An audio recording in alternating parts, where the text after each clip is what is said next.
मसीह के अजीम जलाली और बबरकत नाम में आप सबों को मेरा सलाम। अजीजों, आज का हमारे लिए कलाम मुकद्दस में से हवाला पैदाइश की किताब उसका 3 बाब उसकी 14वीं आयत से लेकर 24वीं आयत यानी बाब के आखिर तक हम पढ़ेंगे।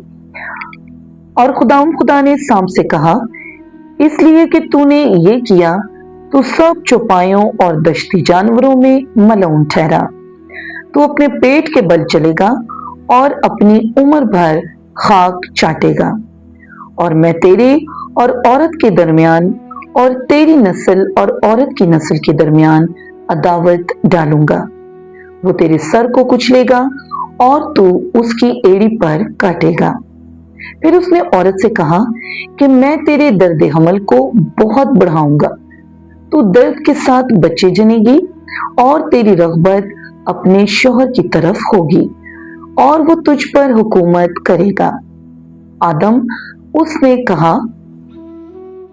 चूंकि तूने अपनी बीवी की बात मानी और उस दरख्त का फल खाया जिसकी बाबत मैंने तुझे हुक्म दिया था कि उसे ना खाना, इसलिए जमीन तेरे सबब से लानती हुई।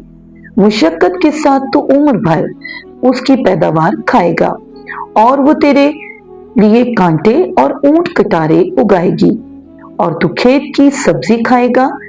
तू अपने मुंह के पसीने की रोटी खाएगा जब तक कि जमीन में तू फिर लौट ना जाए, इसलिए कि तू उससे निकाला गया है, क्योंकि तू खाक है और खाक में फिर लौट जाएगा।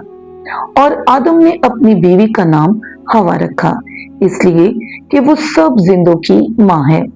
और खुदा ने आदम और उसकी बीवी के वास्ते चमड़े के कुर्ते बनाकर उनको पहनाए। और खुदा ने कहा, देखो, इंसान नेको-बद की पहचान में हम में से एक की मानंद हो गया। अब कहीं ऐसा ना हो कि वो अपना हाथ बढ़ाए और हयात के दरख्त से भी कुछ लेकर खाए और हमेशा जीता रहे। इसलिए खुदा ने उसको बाग़े अदन से बाहर कर दिया ताकि वो उस जमीन की जिसमें से वो लिया गया था खेती करे। चुनाचे उसने आदम को निकाल दिया और बाग़े अदन के मशरिक़ की तरफ करूबियों को और चौगिर्द घूमने वाली 16 जन तलवार को रखा कि वो जिंदगी के दरख्त की राह की हिफाजत करें। पाक कलाम का पढ़ा और सुना जाना हम सबों के लिए बाइस बरकत हो। खुदा उनका शुक्र हो। आमीन।